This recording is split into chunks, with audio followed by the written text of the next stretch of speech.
نفسي ميت.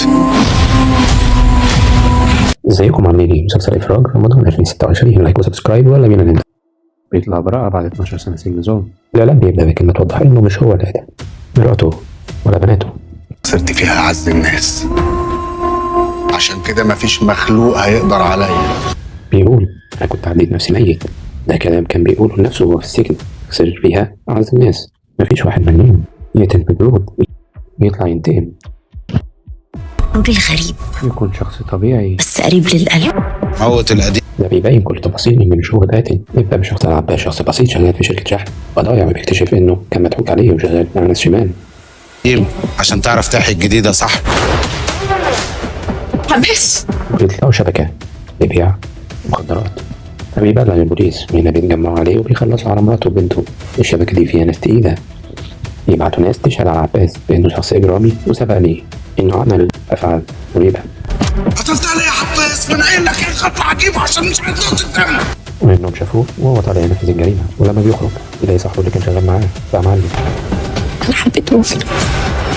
عرفتم اللي قتلها يا باشا؟ إنه باعوا مع المعلمين الكبار وأبو الثمن، وإنه كان شغال في نقل البضايع مخدرات، وهو بيعرف واحد منهم لما بيروح يتقدم لواحدة جارته وهو بيحبها. في الدنيا كده محتاجة اللي قلبه ميت. هيحاول ينتقم بنفس الطريقة اللي حصلت فيه، يخلص على واحدة بنت الراجل اللي تسبب في موت عيلته. انت جاي تعرض عليا انا شداد نشتغل معاك في الشمال؟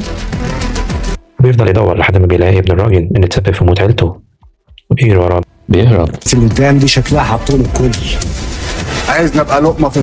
وبعد كده هو بيحدد موقعه وبيخلص عليه، وبيلاقي الست دي هناك وبيطلب منها انها تساعده يمسك الضحية اللي بعد كده، اللي هو الراجل صاحب الكلاب.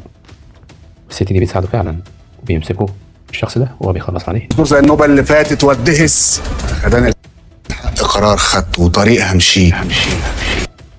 وجارته اللي بيحبها بتقول له وقف دم وخلينا نبدا من جديد، وهو بيقول جملته أخذنا الحق قرار خدته طريق همشيه.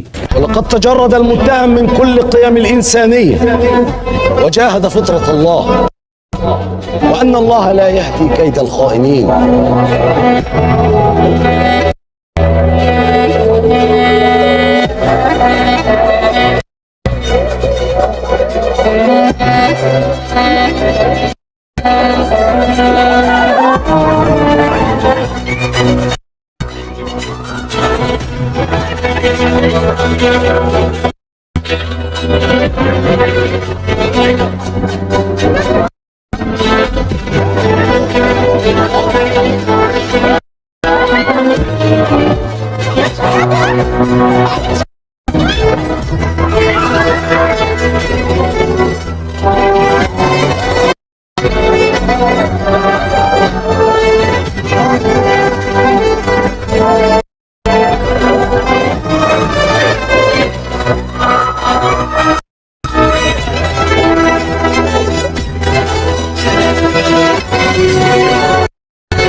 أنا عباس الرئيس، أنا اللي قتلت مراتي وعيالي ومش هيصعب عليا حد.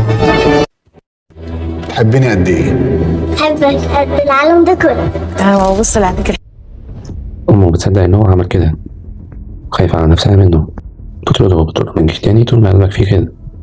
وأبوه عارف الحقيقة وقال له على طريقة يتعامل بيها مع الناس بعد خروجه من السجن، وبيقول له اللي يشوفك طيب يشوفك ملاك، واللي يشوفك وحش يشوفك شيطان، يعني خليك حلو مع الحلو. معنى تاني هو عايز ينتقم ياخد حقه. أخته كانت بتربي الولد طفل طول ما هو في السجن، وهيخافوا عليه منه وهيرفضوا إنه يدوا له الولد، وهيعوز ياخد ابنه بس هما هيرفضوا وهيقولوا له عشان تعمل فيه زي ما عملت قبل كده. وهنا هو بياخد عافية عشان يحميه من العصابة، وهيخلص عن الناس دي كلها بعيالها عشان يحرق قلبهم زي ما حرقوا قلب عياله. هياخد الست اللي قابلها وراح يقتل العصابة كطعم، فدي هتحدد ميعاد مع تاجر ياخدها كطعم ويخلص عليه، وهنا هيقتل كل الناس اللي كانوا السبب. اليومين دول بنسى الدنيا كلها. حبايب بابا.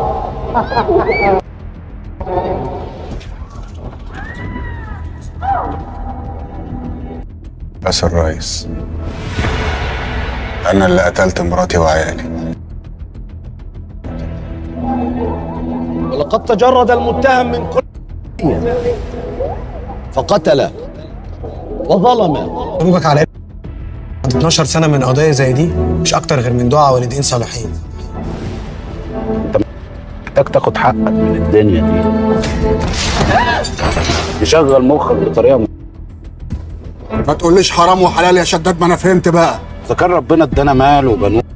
والأحداث كلها بتمشي في انتقام، وبعد ما يخلص عليهم كلهم هيهرب هو وابنه وحبيبته.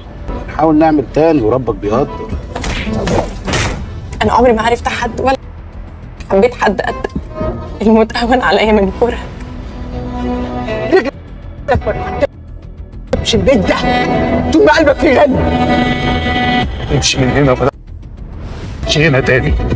خلي يا ابني اللي يشوفك طيب خليه يشوفك ملاك، وحش خليه يشوفك شيطان يا سيدي. انت مين؟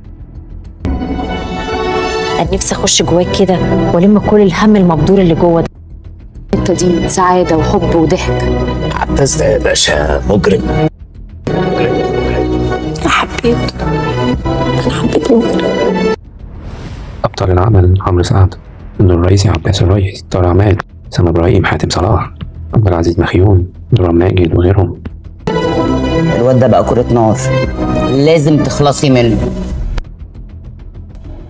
فين ايدينا على خدنا لحد ما يجمع احنا فين؟ ما هو طول ما شغلته يلف كده كل حته هيجيبنا. اجري الحق يا عباس بدل ما يقتل الواد صغير زي ما قتل بناته قبل كده. ازاي اتقلب كده من يوم خارج من السجن طايح في الكل. انت مين يا صاحبي؟ انا ما اعرفكش. ايه اللي حصل لك؟ مين اللي لعب في مخك كده؟ لو فيها افراط. العنصر العمل المخرج أحمد خالد موسى، المنتج صديق الصباح، سيناريو وحوار أحمد حيدة، أحمد فوزي، أحمد بكر. ودي كل الأحداث عن القصة. ما تنسوش لايك وسبسكرايب للدعم. أشوفكم فيديو جديد. سلام. فيها افراد اولع فيهم واحد واحد.